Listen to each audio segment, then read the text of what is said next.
All right, so we are talking with Evan Christian Anderson today about the music for Clear and Sweet.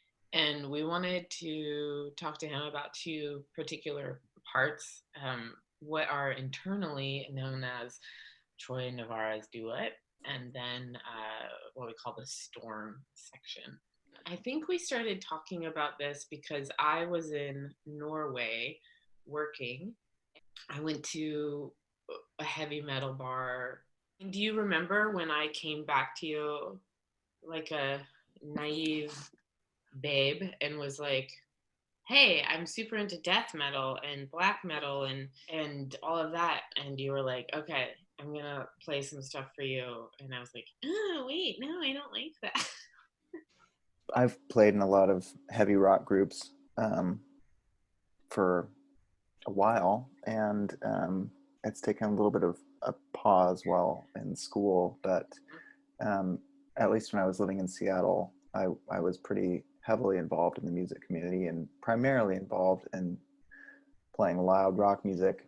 Um, but I was never in like a proper metal band, but I've certainly had a lot of interest in it over the years, and was really curious to explore some of that with you and what find the elements of all the different subgenres that vibed with what we were going for, and what parts of these like this diverse um, field of music that we broadly refer to as metal, um, what elements of that sort of serve to complement and or contrast with the Sacred Heart music from Clear and Sweet.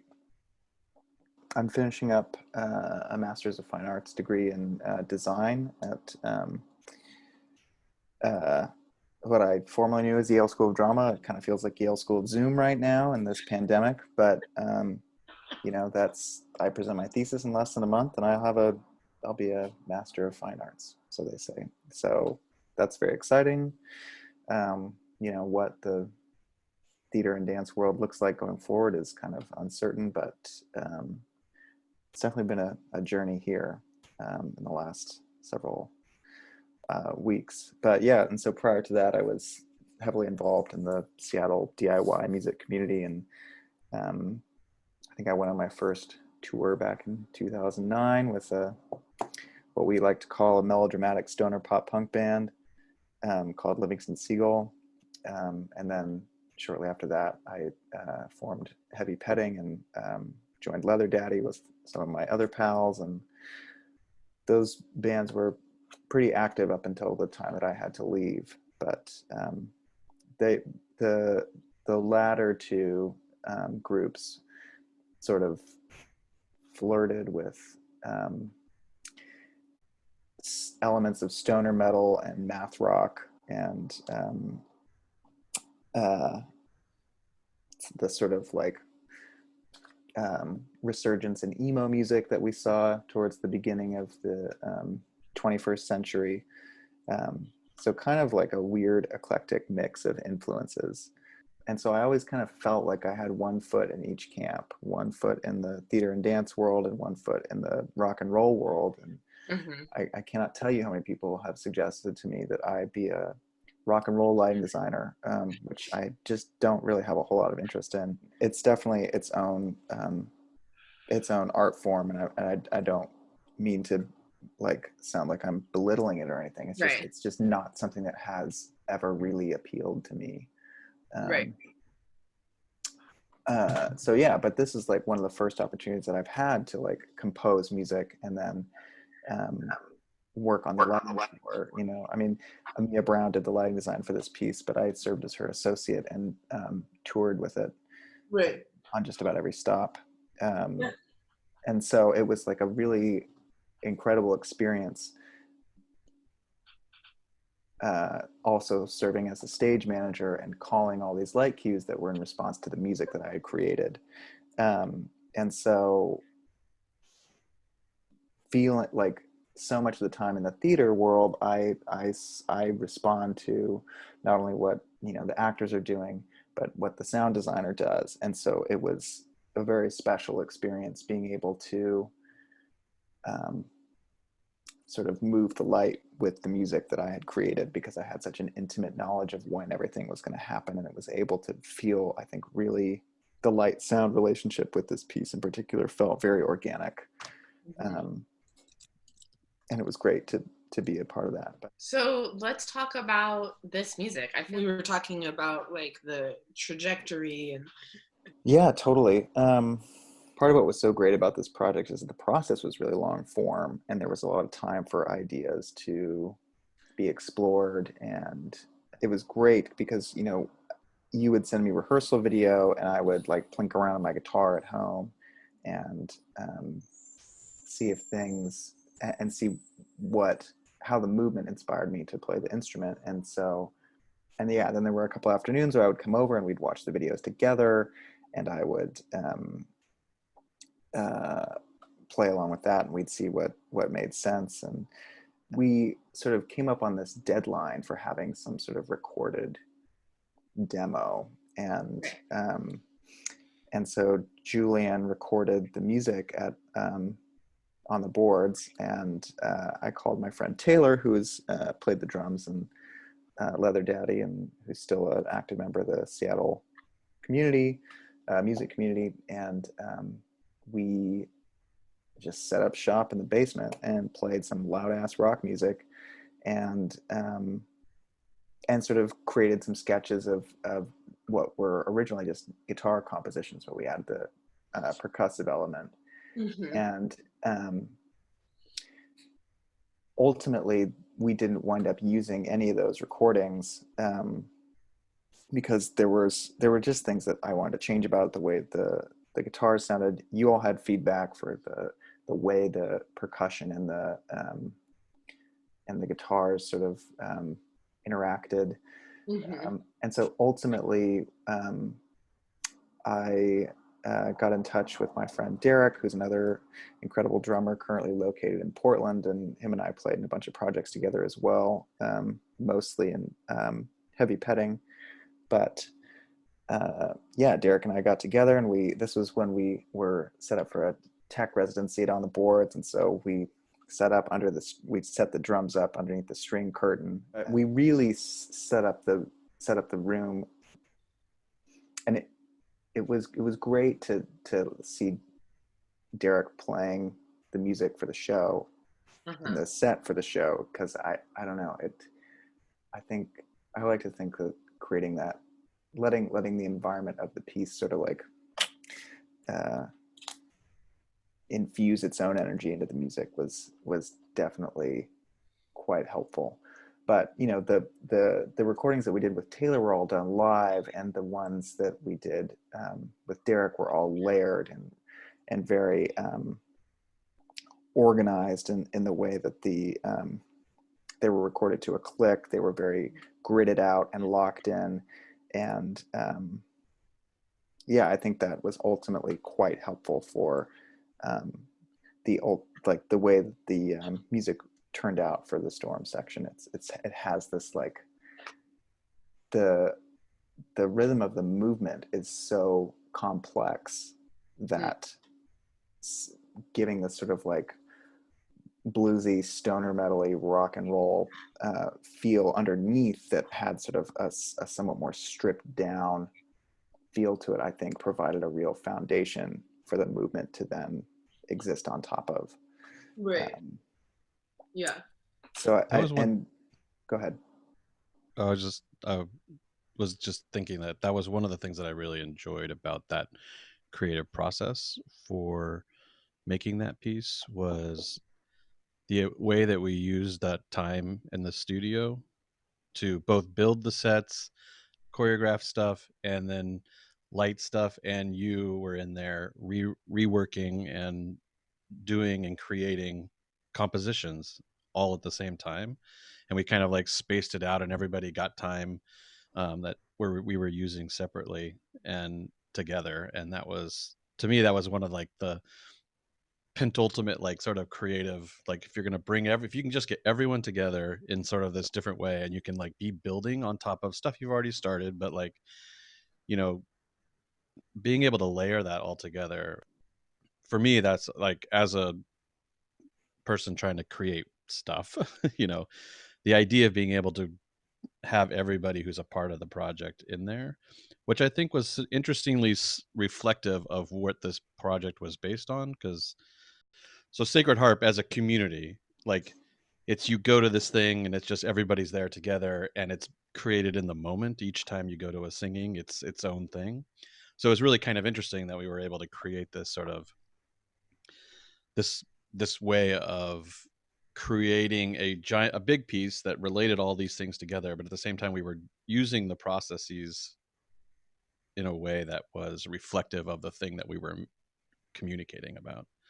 So nice to be reminded of like, oh right, we had this space on the boards, and like, thank God that On the Boards does that, or gave us that, and that we could be there for 2 weeks, I think, and like we had this set. And I was just thinking like, yeah, there was something really nice. Like we didn't it wasn't like we are like, oh, okay, so you're gonna set up your drum set under the big circle projection of Juniper's thing. Like it all happened very organically and very like responsively. And I think having the container of the time, the tech week, and then having the container of the space, which the set itself was very much so a container of sorts. And I was just thinking like, now that we're talking about it, it makes me realize like, oh, the set was kind of a body. Like it had its own sort of physicality in a way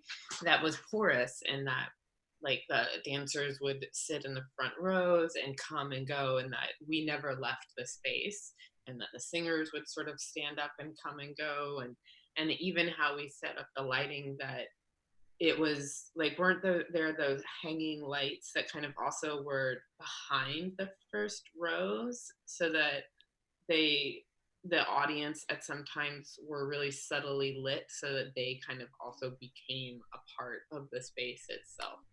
Yeah. And so it felt like we had really created this body, for lack of a better word.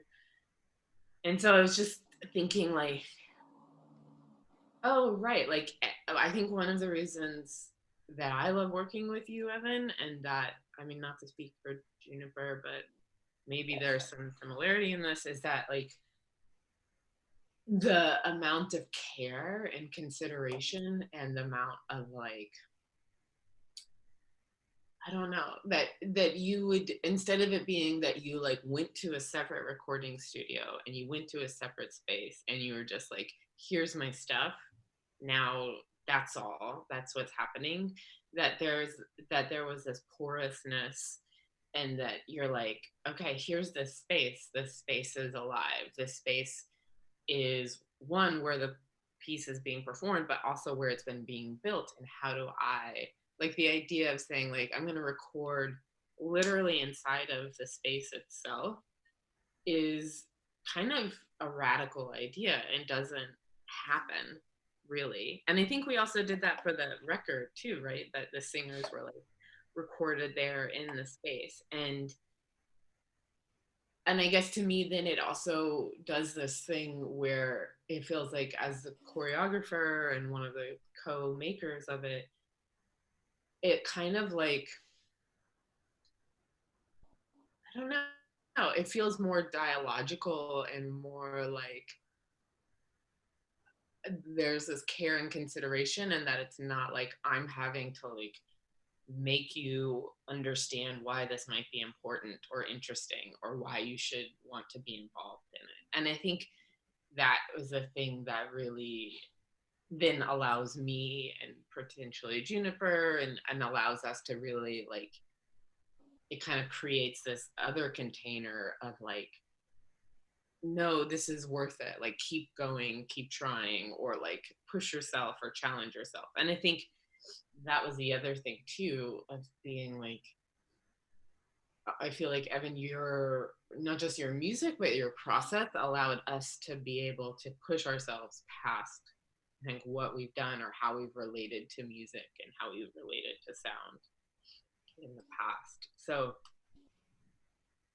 yeah, we definitely have to find those images. I just remember the like really colorful um projections, like, and then this singular drum set in the middle.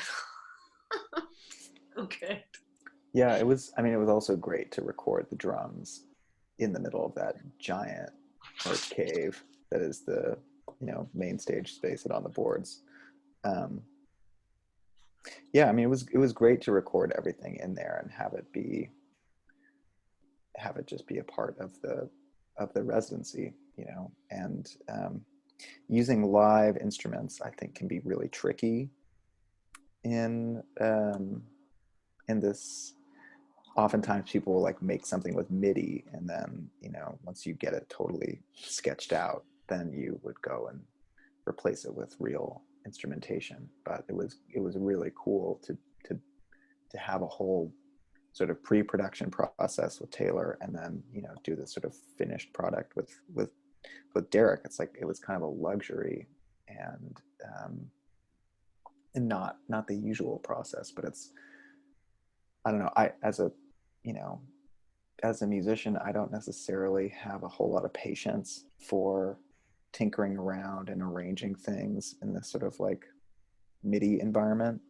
And so it was great to be able to just sort of treat the music that we made for the show almost like a little rock and roll band, and just have the sort of rehearsing and writing and recording process that you would have if you were making a rock and roll record. Yeah, because I remember setting it up. I mean, it was set up so that you and Julian could, because even before the whole sort of iconic image of the drums in the middle, I mean, you were sitting over. I remember this one time you were in there recording that.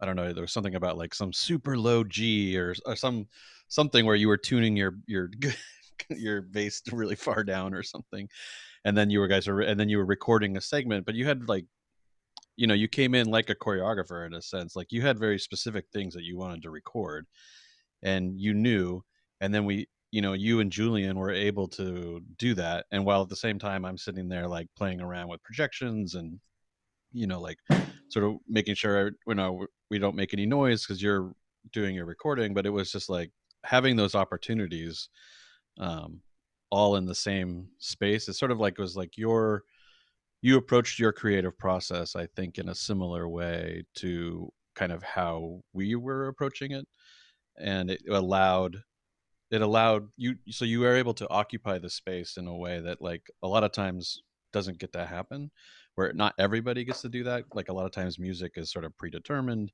and you don't get to like have it be as adaptable as we're going through the residency. Whereas this was like you had ideas of where you wanted to be and where you were going, and then you were able to record, and then if there was something you didn't want about it, you would just record it again the next day, like because we had set up times where it's like, okay, starting at 6 o'clock, it's Evan and Julian and Juniper are just hanging out, and Evan can do whatever he wants, and so you were recording different tracks of different parts, and I just remember listening to you talk about your aspects of it that in ways that I just don't have that vocabulary, but it was just so interesting to hear you, because I know that I sit there and do that with the video stuff, and I'm like, okay, well, and people are like, oh, that's so cool, and I'm like, yeah, yeah, yeah, that's not what I'm going for. I'm trying. There's like I have this whole inner dialogue in my head, and it was interesting to like see your process and have it be similar, where it's like, a lot of times, oh yeah, no, it sounds great, um, but you're like, well, but I want to change this one part, and then it'll be even better. And so then we could do that. And I think that was it, for me, that was like a really great opportunity to have all of these different parts collaborating and creating both separate and together in a process. Because I mean, you can't all just be in the same room doing it together all the time. Like we have to have our times of just being able to think for ourselves without the influence of all the other people being like, well, what if you did this, and I think that we made that work pretty well in that residency. Yeah, and thanks for bringing up Julian again, because like he was uh, such a patient collaborator. Like he was the sound designer, and I did the bulk of the composition. Though there was during Dominic's solo, there's a sort of like drone piece that Julian and I made together. But he was willing to deal with me being incredibly fussy about wanting to like once we got farther down the road, like recording, you know, he was like, really? Another? You want to do another guitar track playing the same thing? I was like, yeah. And he was so supportive and patient with, I think, what verged on obsessiveness at times, um, with getting the music right. But you know, he also has an incredible ear and did a wonderful job mixing it, and yeah, really brought out what I was going for. There was that cricket during Anna's solo. Like there was some cricket in the warehouse. That was always, and then he just ended up recording it and putting it into the show. And so then no matter where we went, there was this cricket. Can you talk a little bit, Evan, about the process of like not just making the two separate pieces, but like where, I don't know. I mean, like where that came from. Like you heard these sort of really non-musical impulses from me and from Juniper. Like neither one of us have the language around music, that in some ways, but um, and then you took it and you like went from there and you built it and you did all those things. And so can you talk about that? And maybe we could also start to listen to different snippets of it and you could talk about those parts of it because they're both so different. Mm-hmm. So maybe thinking about, or if you could talk about like the why you made it and like how, and then we could also even talk about it in sort of the scope of the whole piece because you also had to be in relationship to these sacred harp songs that are so different and so particular and clearly themselves.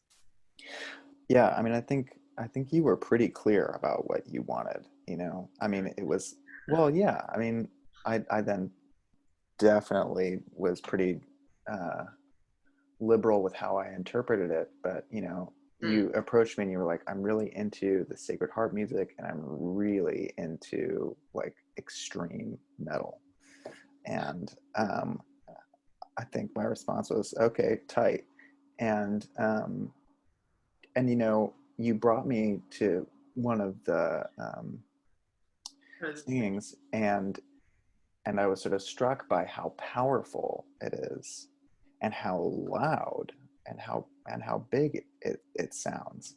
And I just sort of in that moment realized that the two things are really not that far apart, Yeah. in terms of the like the raw energy that, you know, rock and roll music can have, and the Sacred Heart music can have. Even though they're two completely different traditions, they still can conjure some of the same feelings. And I think, you know, fast forwarding to like being on tour and being in any of these different destinations that we were at, it was always so curious to see the some of the more some of the older patrons who would be banging their heads to the rock music and, you know, sort of enjoying the Sacred Heart music as well. Like seeing how, yeah, I mean, you would not expect that that would be the response, but people were into it. It was just this idea of combining sacred harp sound with anything, right? But then Zoe and you guys were started talking about this like heavy rock, and like my interpretation of what that meant, because it was sort of like this like dark metal, and like it was Julian and you and Zoe, and I was just like, what are we talking about? Like this. And then at the same time I was like, but it actually is kind of this perfectly weird blend. They're both like kind of aggressively raw and um can feel like they're like trying to punch you or something. But they're not. But if you like let yourself just sort of relax into it, which if you so like putting them as contrast to each other and in comparison and in complement was I don't know. It was just one of those things along the process of this that I'm just really like. That was a really good um, metaphorical like marriage that made so much sense as we went through. Plus, all of the work we did coming through all of that. But like, I don't know. It just is like they both highlight each other in an interesting way that by being different, they become more. They become bigger. Like they became complementary to each other in a way that you might not expect. Like if you're just going to go listen to like if you're just going to go listen to Sacred Harp, I don't think you would be really obvious that you would then also appreciate this other thing. But when you put the two together, you end up hearing and probably appreciating both for different things, for new reasons, not different reasons, but new. Yeah, Like, what we had talked about was that I don't remember if it was you and Julian or who it was, but that they're like they have a similar. What were you, Evan? You were saying that there's something about them, like musically, or like how they're structured. That's kind of similar or something. I mean, I don't. I feel like it might.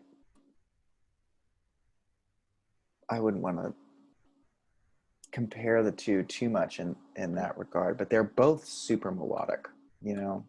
Like I think one of the things about heavy music is that it alienates a lot of people really quickly because so often there's someone like yowling on top of it, um, and and a lot of folks their main entry into music is a vocal component, Yeah.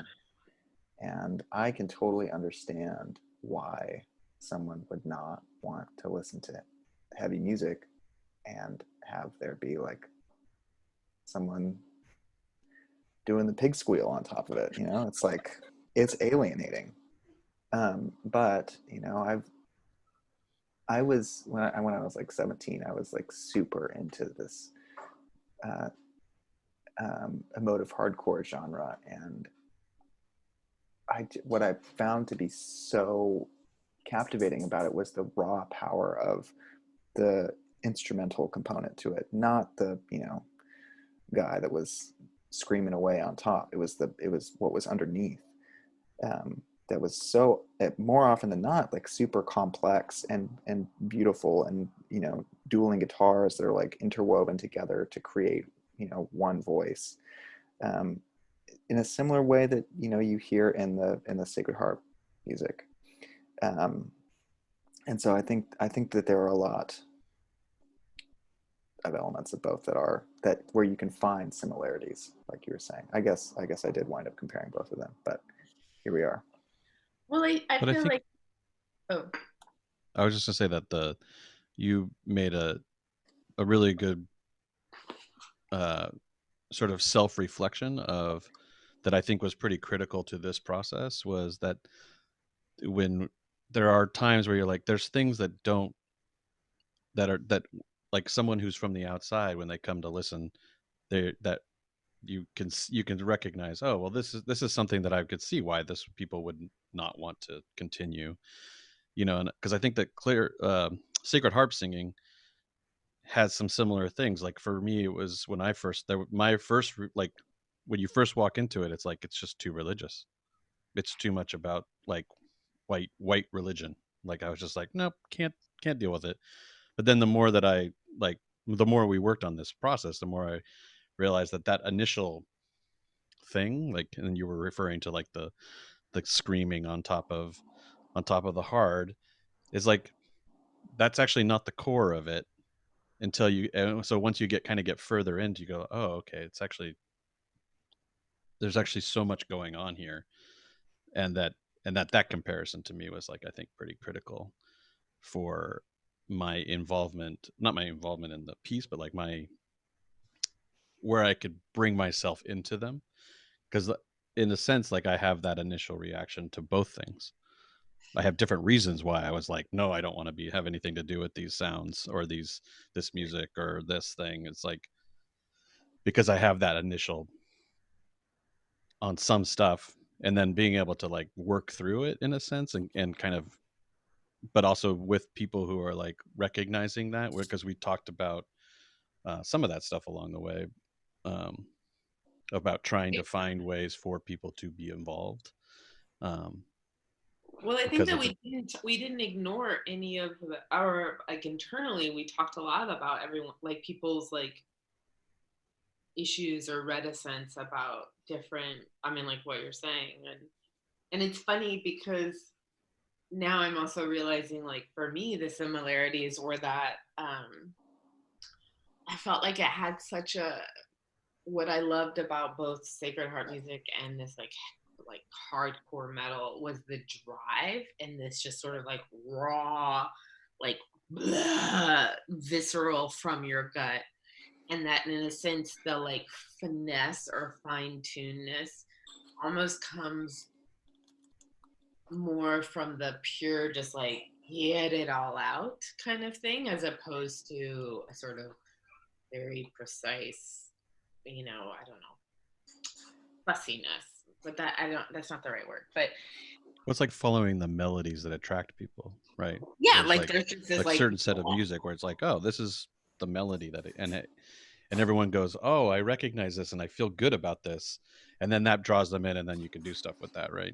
This was right. like the opposite, which was Well, in the I sense think that I it wasn't trying to disagree. use those melodies to get people to participate. There was something else that was getting you to participate. I don't. I just. I mean, I don't know entirely what you mean, but I think there is this drive that's very relatable, and you either like hate it or you love it, And I think like for Yeah. me, what I felt too, as far as like the religious aspect of the language and the songs inside of Sacred Heart music, was that I was just like,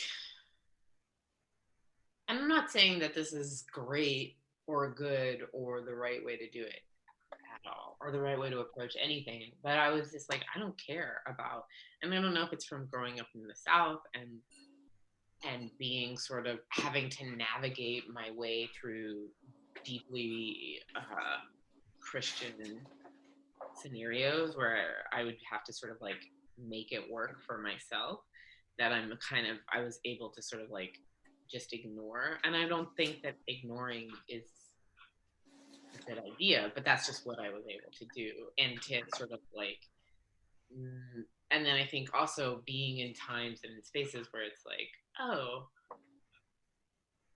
the point isn't the words, or the point isn't like what's being said, and then vice versa, or some, I guess I should say similarly with the metal, that I was like, no, I don't really care about what the words are. It's the like instrumentation, it's the drive, it's the sort of rawness. And I guess that that's also what really attracted me as well, is this feeling of something being made in isolation, or something being made that isn't necessarily asking to be validated, or asking to live inside of a sort of structure that is considered like this is good music or this is okay. And you know um And I think that, I mean, so that was sort of one of your ways. Just you're saying that you, by not being, by not putting emphasis on that part, you were able to sort of ignore it. Um, and I think that part of the process of this piece was all of us finding ways to grapple with complex sort of ways of initially seeing something and judging it, but still coming together as a group. Because the core of the idea behind Sacred Harp singing is that there is no, you come in with no judgment, and you're not looking to go to perfection. You're doing this thing together with a group of people, and your your role as a participant is to give it your all and just be there with people and try, and not be worried about what is the final outcome. Like, you're not, that's not the point. And so, like, I think that part of this piece was like grappling with Now, how do we make that into something that people will come and watch and get that feeling, have that sense? And that was something that I think in the creation of this that was really um, pretty kind of, for me, like something that I think we did a pretty good job of, like getting people who may have like initially not wanted to hear either one of these things or been in a show where they like might sing, like we were able to allow people to change and shift their judgment and perspective without really like saying, hey, you should change your judgment and shift it. It was sort of like we were able to do it in a way that allowed people to open themselves up without them being told, hey, you should open yourself up to a new experience. And I think that was kind of, to me, like kind of one of the interesting aspects, and one of the things that I feel is one of the greater successes for me as an artist creating something, that this piece really did some stuff that I feel like without us saying you should do this, you should be more like this. It was like it just allowed people to be themselves, and in that they accepted things that maybe prior to that experience might not have thought they would have accepted. How did you make the music? I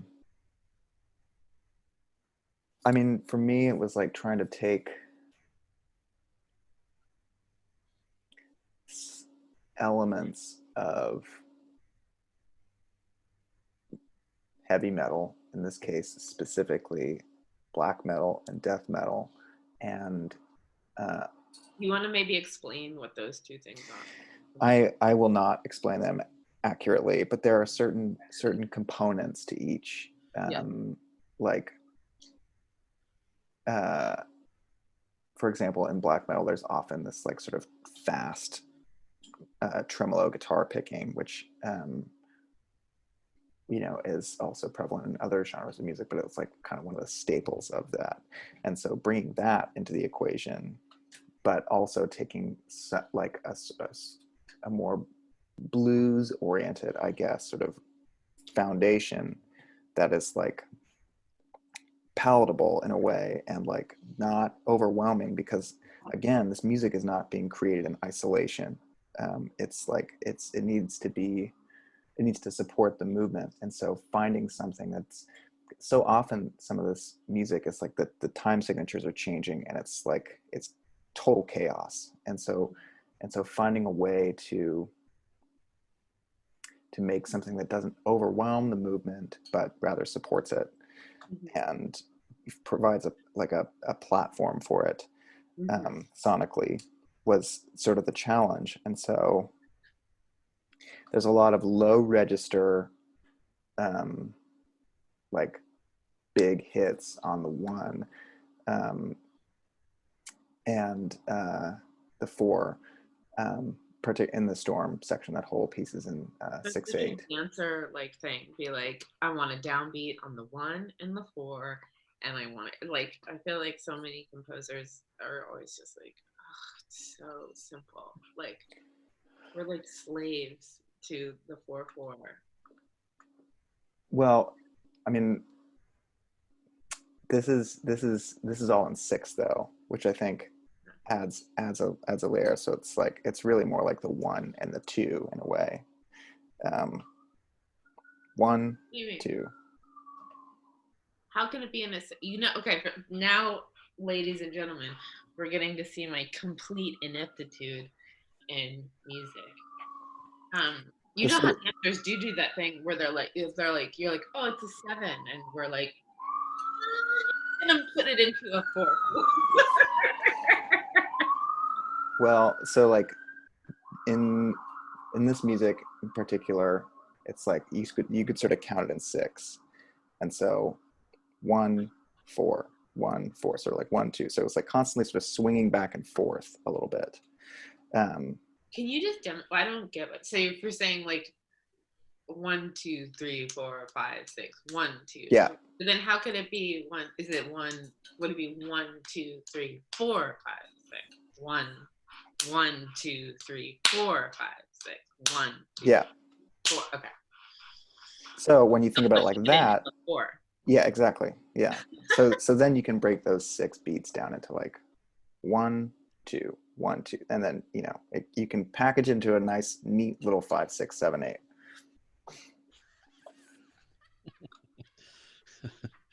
Now you can count in eights. Right. Oh, thank God. Yeah. I need to move everything to how I feel today. Okay, so But ultimately, it didn't matter. I mean, like right. what was curious is that like there was this sort of driving like 6/8 rock and roll thing happening underneath like this sort of at times it sort of felt arrhythmic. It was sort of like the movement kind of just like lived in its own universe. But somehow when you layered these things on top of themselves, they were sort of like orbiting each other, and sometimes they were a little bit more distant, and then sometimes they were so locked in, Right. which again was a reason to like sort of distill some of the complexities of the shreddy metal music into something that was more of a foundation.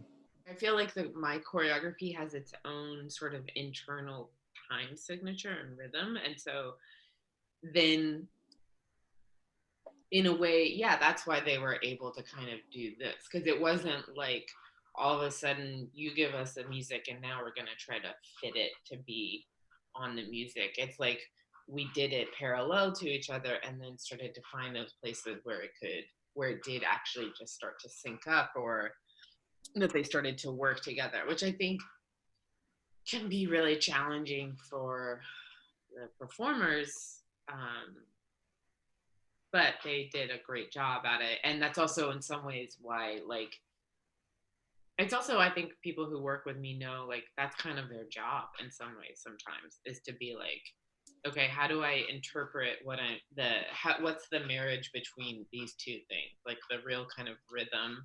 And because especially that section came from watching improvisations that we did and then shaping them, and that they were on a structure, it was on a physical grid that then had its own sort of time signature, and then improving on that and then watching these improvs and pulling them out and making them. And so people like Troy and Dominic are always really quite good at, like, okay, this is what you're doing, and this is how it then translates into counts, or this is how it translates into how to be in relationship with the music. One thing and I'm just sort of reflecting back on like us working together for so long, Mm-hmm. and I've just suddenly realized, because it was always like this idea that counting was um, confusing, because your counts would always be like on, and I'm just suddenly realizing, because we were talking about this the other day, but like I think we were talking about Bolero, but like up to that point you'd always built works by choreographing with people in space, and it was really interesting to hear I'm just sort of realizing your counting is actually based on your physicality, not on um, an outside force. Because Mm-hmm. even like if you go, I know I'm doing 1 2 3 1 2 3, and then I've heard you count, and you'll just like suddenly shift it because you change the movement, and so now you count 1 2 3 1 2 3 4 5 6, and it's like totally makes sense because you're like you're counting based on your physical movement, and then that then tries to get interpreted into how does that fit into some sound that is happening. um, Right. but for you it's always been like a thing where like people are like, no, no, no, you're not on the third count right now, because you just shift your counts in the moment based on what your movement is. And I'm like, oh, it's actually, I mean, I think it's a great thing. It's actually makes it so that you're doing uh unique timings that like end up complementing each other. Mm-hmm. That is interesting. That And I just was like suddenly realizing, I was like, oh yeah, that's I've watched that so many times. Like Bolero is all about counting, but even knowing it's 1 2 3, it was interesting to watch you count as opposed to people who just actually were able to be like, 1 2 3 1 2 3, you know, Yeah. because like even though Bolero's on this 1 2 3, it's also all of these other things that are happening are not so specific like that. They end up being able to weave through the 1 2 3 and which I think is kind of a similarity of like since you count on your movement. Make So count just sort of, off of the music movement. yeah, and so then you can weave into a 1 2 3 by having a counterpoint / timings that can kind of move around and then come back in and then move around and then come back in. Within the sort of dialogue between the Sacred Harp music and the heavy rock, was the two sections, the Storm and then Troy and Navarro's duet, and how those two pieces, but throughout the majority of the structure of the piece, it was like heavy rock, sacred harps, guitar, sacred harp. But this was two different guitar compositions that were back to back that were so completely different from each other. The Storm was like recorded to a grid. It was like layers and layers and layers, like 4 different distorted guitars playing the same chord on top of each other, just to add thickness and a little extra heaviness. And then the duet that followed it was just one recording. It was one live recording. There was no tempo map. It was just like, we tried to do that and make it super precise, but it just didn't really feel right, especially since it was just the lone voice. Right. And yeah, it's just another curious like juxtaposition between like what 4 different guitars recorded on top of each other sounds like, as opposed to just the single voice that's like drenched in reverb and mic'd from far away. And how, I don't know, just how these 2 sections of the piece, demanded completely different approaches sonically.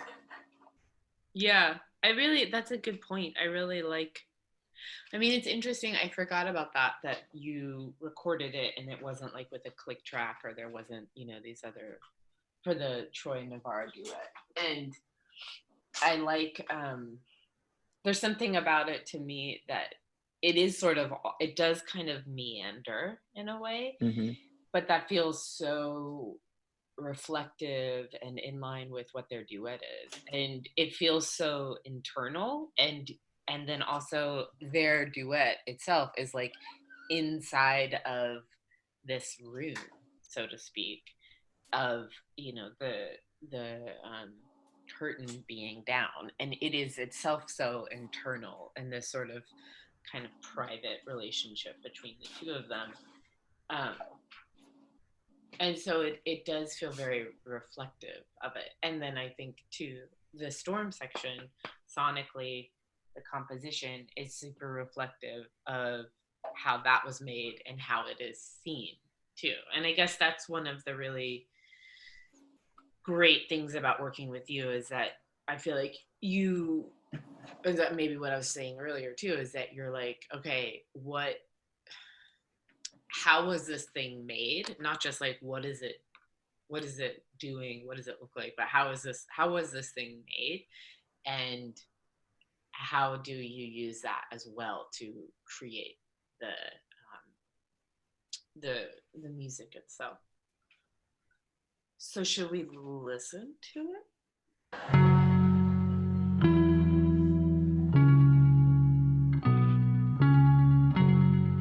I'm getting nervous just listening to this music. You nervous? Because this section is so hard physically.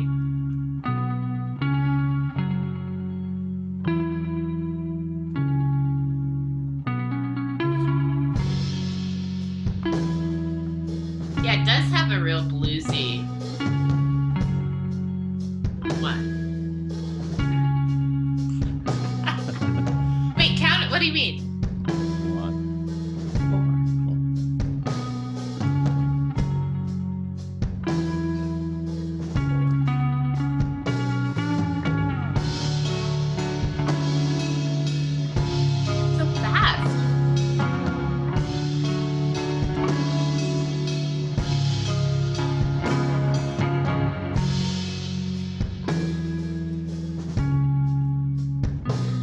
the drums are swung a little bit too. They're swinging? What do you mean? They're just a little bit loose within the within the 6/8 frame. So I'm realizing that I'm counting so much slower. I can't figure out what I'm counting. 4, 5, 6. Will you count it?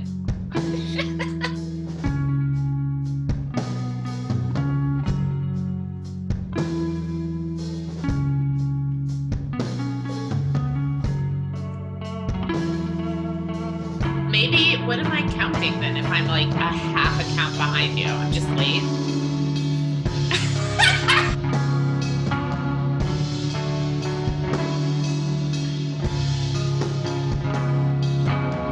I'm just slow. Navarra. I miss them so much. Troy. I think that the dancers, I think we counted the guitars. Which is a really weird way to do it. But actually we would move it back and forth. Like in this part, Dominic was counting.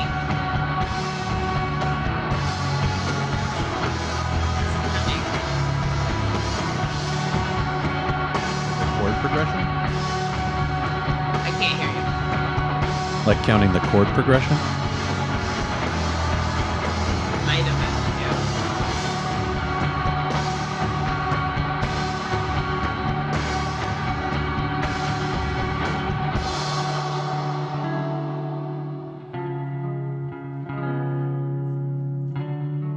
Also, my video is a little, I think it's behind the music.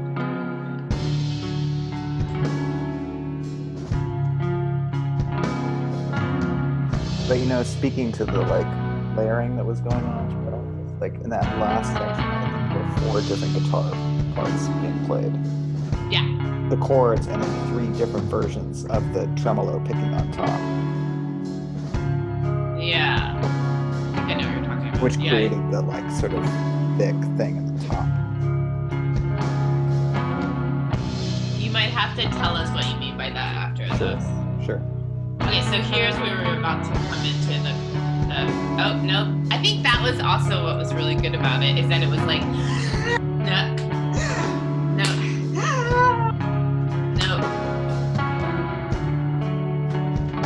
And also I would get really lost because there's a lot of repetition that's just a little different, and so then sometimes I would just get really lost. Here it is.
There was a guy in the back.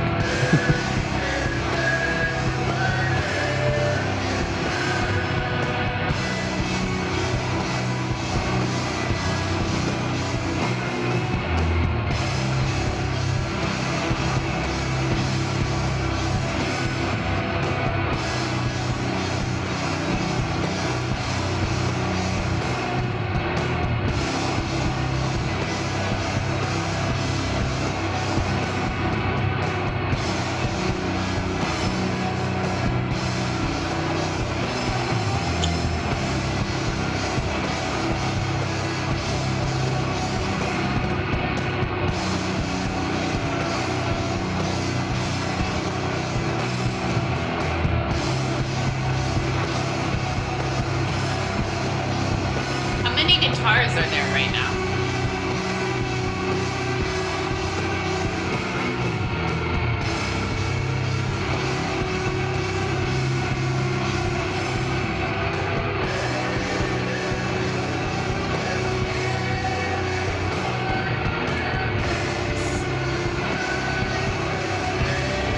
I gotta say that well, I'll say it after this.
Can we pause it for 1 second?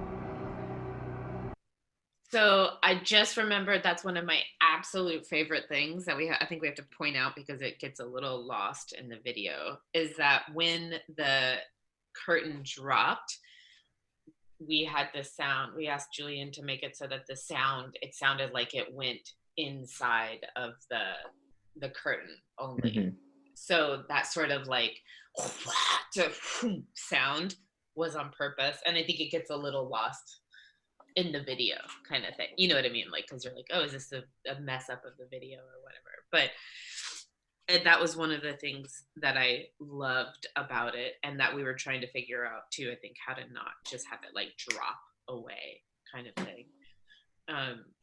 It's funny watching this and listening to the music, and I really love the music, just by the way, and listening to it again, I'm like, fuck, it was so good. It was so much drive and like, blah. And that I was realizing in this one part after the big sort of menage of us all like jumping in a circle and then going back, what was so hard was that we had it that every one person was always this constant, and one person always kept the slowed down version of the constant of this pattern, the grid that we're on, and that it would rotate, and that after we do this big traveling jumping, it was my job to slow down immediately and to like stop.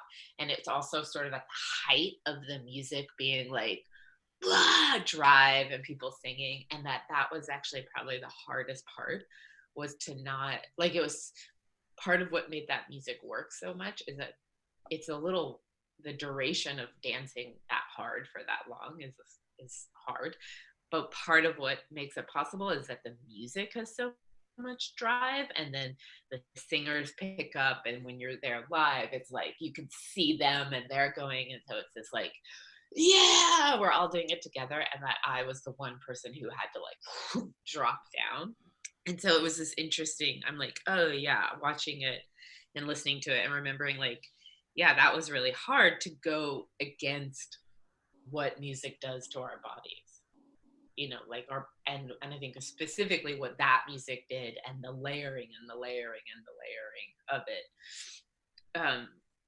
So that's fun. And I think we should also talk about, that's fun. What's such a dumb thing to say? So that's fun. I think that we should also talk about the singing and them singing over on top of it.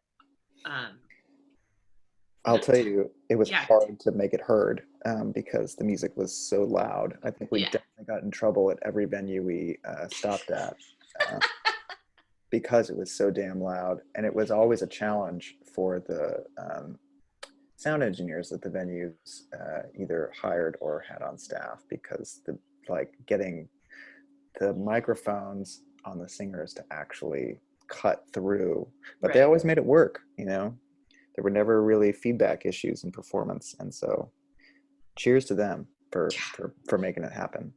But Do you yeah, remember how that came about? I feel like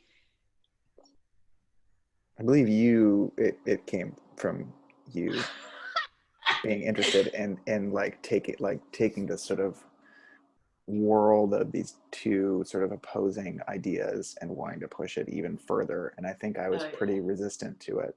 Yeah. And I think you know, one of I the think cool things that, everybody was pretty resistant to it. Kevin was like, no. well, I It's think not that part of like Sacred Harp, so it was like we were like Right. had to convince everybody. We had to talk to his metal side. yeah, yeah, the I think I'm actually still kind of opposed to it in terms of like in terms of a recorded thing, but Yeah. in a live setting, it's like it adds this extra element of Right. push. But I think that like even a video version of it doesn't quite capture the energy of these like No. voices straining to be heard over this like, you know, chaotic, intense Right. music. Right. Um, uh, and I feel like that's the only way to properly experience it. Yeah, Um, definitely. There was but also like for me like that section like when it switched. I even just in listening to this right now and watching it, like I get the chills as we go into that section every time. Always sort of that always gave me that whole section as it shifted. Like when we first go into like, "Rah," and it's like then the build out of the the initial sort of shock, and then that build out of that little section always sort of like did that visceral thing for me. And then when the singers added in again, that happened. Um, so it's interesting just as a I mean, because I know it's different for everybody, but those were two of those kinds of moments for me in this music that like just have that visceral sort of weird tingly feeling that happens. I think it's curious that both of you characterize the drop of the distorted guitars as the wah moment. You know, I always characterize it as like a boom, and for you, it's both like wah, like wah. It's a curious vocalization. Totally. What? What do you mean? I don't get it. Oh, but when both of you are just describing that section, like the point where the music really drops in, um, it's like a wah for both of you. Oh yeah, yeah, yeah, yeah. As opposed to a As higher register. no, as opposed to like a for me it's a boom, you know, Oh. like a yeah. Yeah. Got it. Got it. I think you're right. I think, everybody's like, oh, dance really just works in live and videos don't do it justice, which is, true and not true. But I think with this, yeah, it was made to be experienced because so much of Sacred Harp is also about experiencing it live, and the music was about experiencing it live, and then watching and feeling the dancers' effort, and they're just like getting pulled, and the real relationship between. I mean, it really was the music and like looking at the singers and seeing them try so hard. It really made a huge difference. It like made it all be able to come together and have it was like a experience together kind of thing. Um, It's just yeah, it's just so interesting hearing the demo version of it versus what the final product ultimately was.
that ending.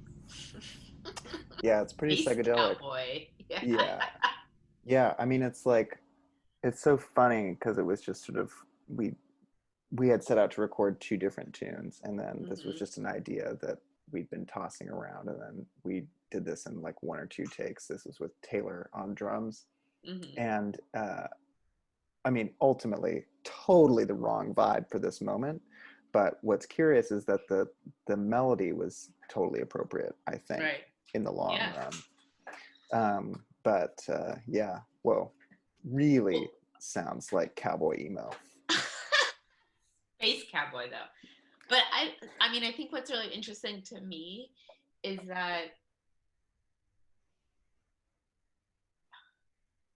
the evolution of it, Mm-hmm. and that because there's other tracks in the demos or the sort of making of for this that also sound very different, but have this like thread and through line that made it into this. And so part of me is like, how, because I don't write music and I don't know anything about it, obviously. How did it get to this? Like, how did, what I'm saying? Like, how did you go from all of these different works to this? A time, I guess, just sort of letting things naturally um, select their way out of the mix, if you Mm-hmm. will. I don't know. It's like, so much of the response musically to this, to the movement, was based on impulse, and the vibe or the energy from the movement directly informed the music. And so, like, when taking this and seeing how it made sense with this, it's like so obvious that this is totally the wrong track. Mm-hmm. um, but but the sort of, I think the sort of lonesome quality to the guitar line is actually quite appropriate. And so, Yeah. in stripping everything out and making it this this single voice, made this idea the right thing for this moment in the piece, I think, just without the like big rock drums. Yeah. Yeah, as And the in timing. listening to that was one of the ones where I I remember this is one where I had uh where I was like trying to I felt like the drums were chasing the whole time. Mm-hmm. And so I had remember trying to figure out trying to like talk about having them have more of a specific like feeling like they didn't have to just sort of constantly be like in a sense amplifying the same thing that you were doing. I think that's also, yeah, the product of this being like a super raw, sort of like off the cuff kind of take too. And it's just Yeah, like, yeah. this is like a moment in the trajectory of like where the music started and where it ended Mm-hmm. for this project. And so it's, Yeah. and yeah, I distinctly recall Juniper having a conversation with you about this at the College Inn, I believe. Yeah. um, and and totally hearing your critique as well. But yeah, it's so curious. I'm so glad that we have these artifacts that sort of showcase, I guess, the journey that we all went on musically. Yeah, yeah. It's like It's the creative interesting. process and different inputs that happen where you're like, and then how it's supposed to fit into one thing, where like when you're recording that, it's living in its own world and it's a different place. And then you were like, okay, well, that's now if it's going to be here, we can kind of shift and adjust these things because that makes it make more sense in this situation. Um, Yeah. Yeah. Go ahead. Shall we continue with what it turned out to be? Yeah. I was just going to say that I think it's really interesting that to hear you say that what needed to be taken away and to think like that that's also part of the process of choreographing or for the visuals is really trying to sort of be okay with or continue to do the thing of saying like, okay, we have to, what, how does this serve the whole as opposed to how does it serve itself in this moment, that how does it serve the entire picture. I mean, it kind of has to do both, but I think so much of things are sort of like editing out and taking away. And um, it's interesting. I think that's one of the reasons why it's really good to work with you, is to think like that you see that as well. And so that there's a sameness or a similarity of thinking. Yeah, I mean, I think it can be pretty dangerous to be precious about your artistic contributions to whatever project you're working on, whether you're in a rock and roll band or whether you're making a dance piece. Like, it doesn't matter. Like, you have to take into consideration what the whole thing is. Right. You can't get fixated on those badass big rock drums. I mean, Taylor and I really should have started a cowboy emo band. What a missed opportunity there. But oh well. Well, that's my favorite part of like just creative practice, just looking back and going and thinking about like all the different ways that we can influence each other and take an opportunity to reflect, and also not be precious about how that influence may or may not actually change anything. Like, it doesn't, we, in critiquing or having discussions about things that we've done along the path, it's like, it's the most reward, or I've always felt like, comes from like when we allow ourselves to like hear what other people are saying, but then also not just do what the other person said, do what we think is the right way of doing, like, not the right way, the way that makes the most sense to that artistic voice. And so then you have these different artistic voices kind of coming together, and then also what people make out of that is something that is uniquely them, but then influenced by the people who are in the voice together. I don't know. So yeah, I totally agree with you. Also, let's listen to this next bit, What It Became.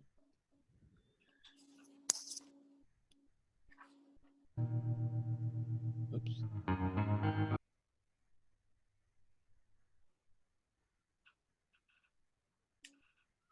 Oh, we're in the wrong spot. Whoops. Woo. No, you're right. What? Around there.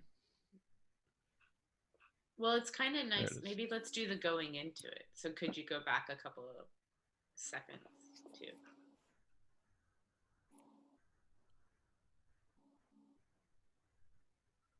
That's great.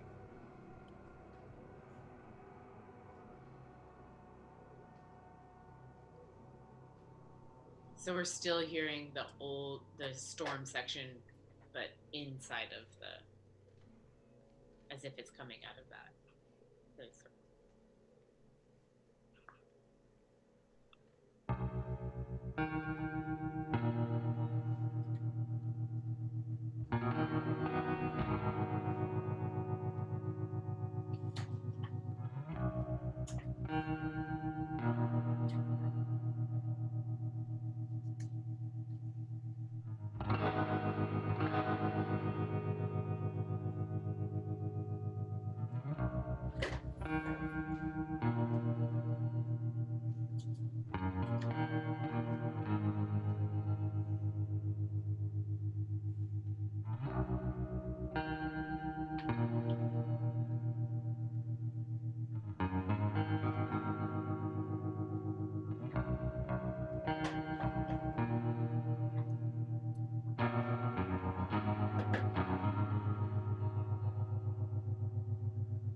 I love that.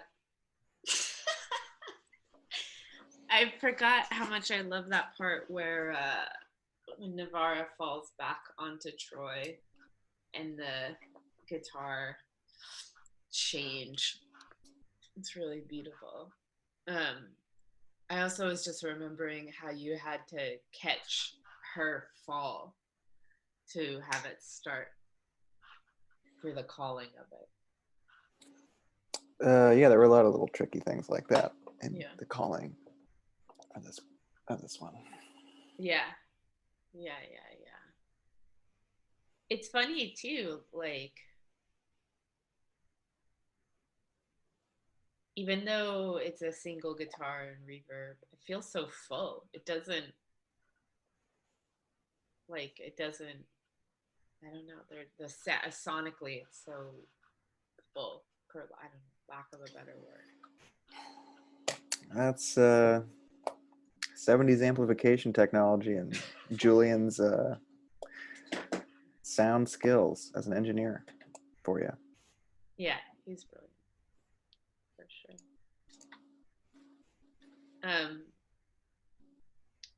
But it is curious, listening to those two pieces back to back.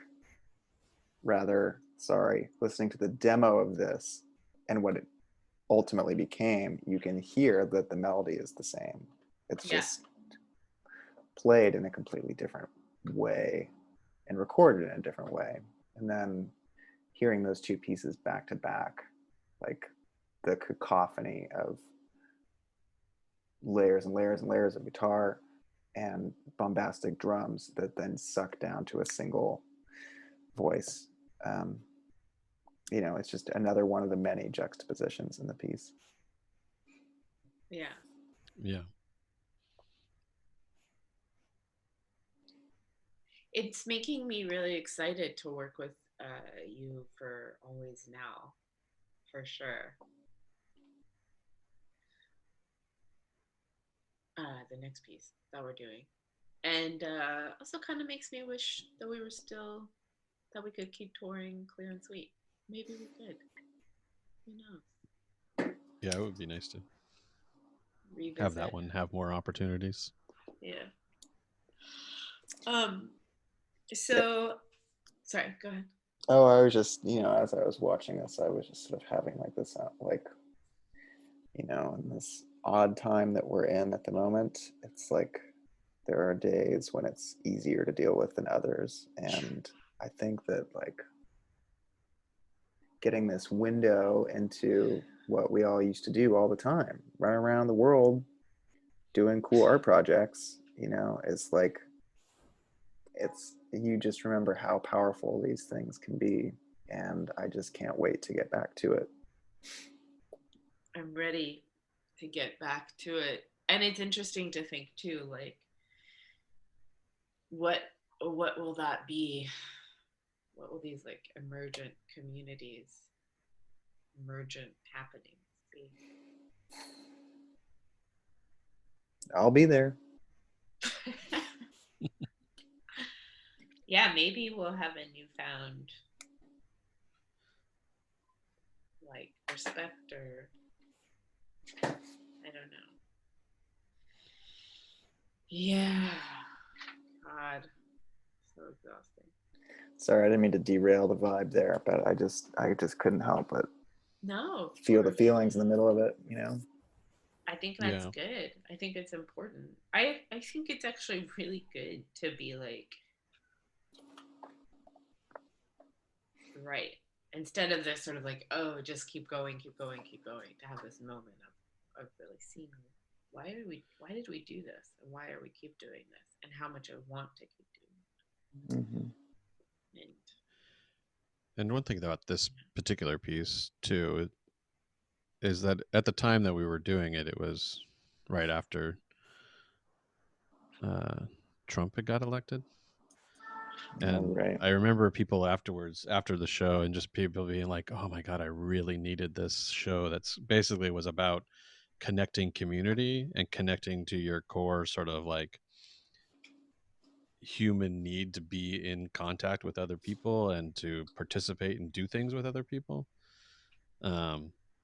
and just people just being like, oh, I just really needed this. And I'm like thinking, this is also this piece. I'm like, this is exactly the kind of thing that we're like right now, we're all realizing just how much we need those things. We need this ability to like work together in a group because we're a collaborative, humans are collaborative animals, and we do things so amazingly when we can allow those things to happen together.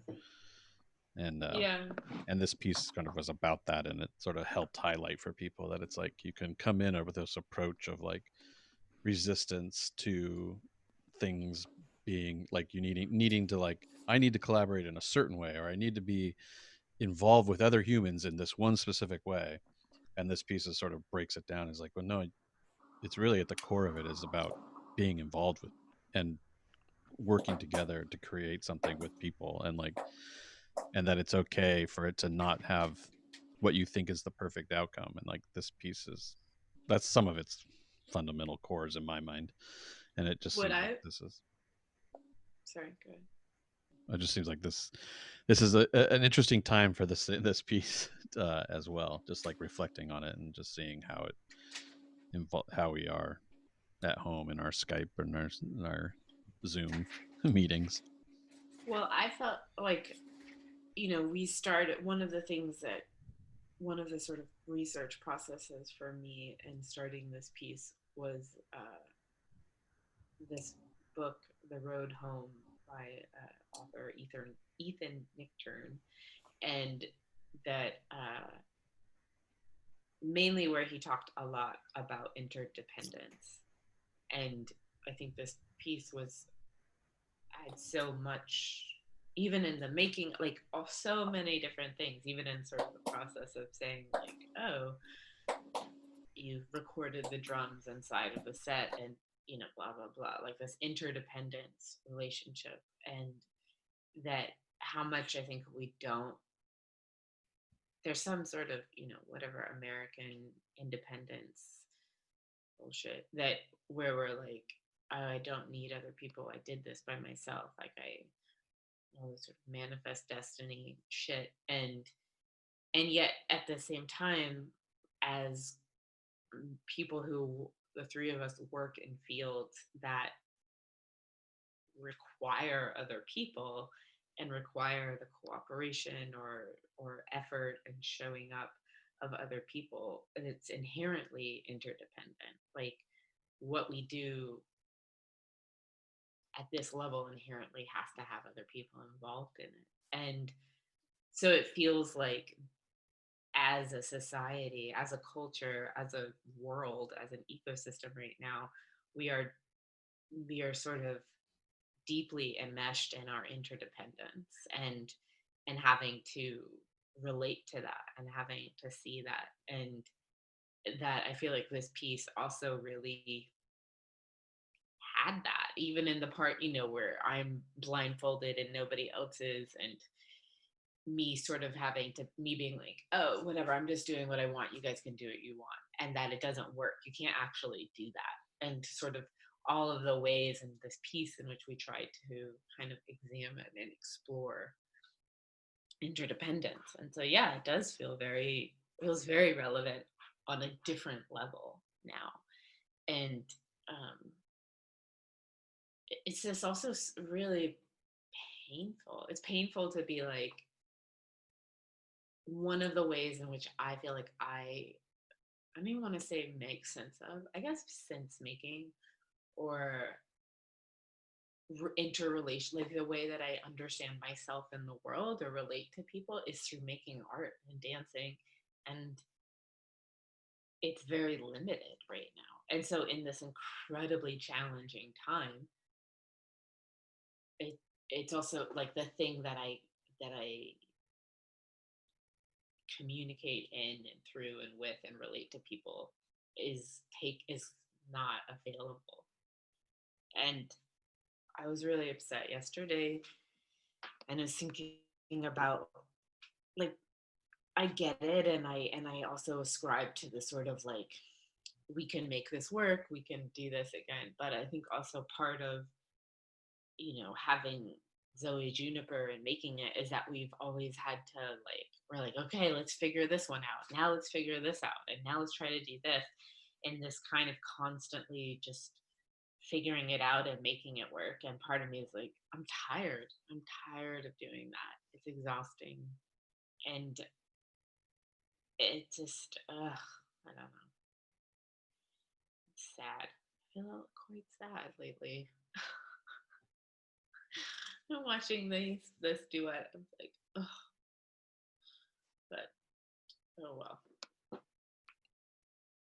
And I think that's an important part of the human experience, is both to recognize that this is, on some days, is completely exhausting and completely hard to be motivated, and while at the same time we know that we also, other days, that's exactly what's driving us, is that motivation to do something, and that both have to be true, and both have to have time in our bodies and in our time and in our space, and that in a sense happens in this piece. I think, whether it's completely conscious, I don't know, but we were able to weave a bunch of things like that, I think, can be reflective of multiple different types of time periods, and not just unique to like one reaction to one situation. Evan Christian Anderson, is there a place that we could send people to hear more of your music? Yeah. If you go to my website, evancanderson.com, yeah, there's some of my lighting work is up there, and so is the catalog of music that I've worked on over the years. I think something worth mentioning too that is sadly no longer available is that, one of the artifacts that was a product of this project was we made a vinyl record with the music, which I think is rather uncommon in the dance world as a piece of merchandise to commemorate your experience in the theater. And I think it's one of the coolest things. Thank you guys so much. Yeah. Thanks for having me. Thanks for doing this. Yeah. Thanks for being a part of it. Mm-hmm. Love it.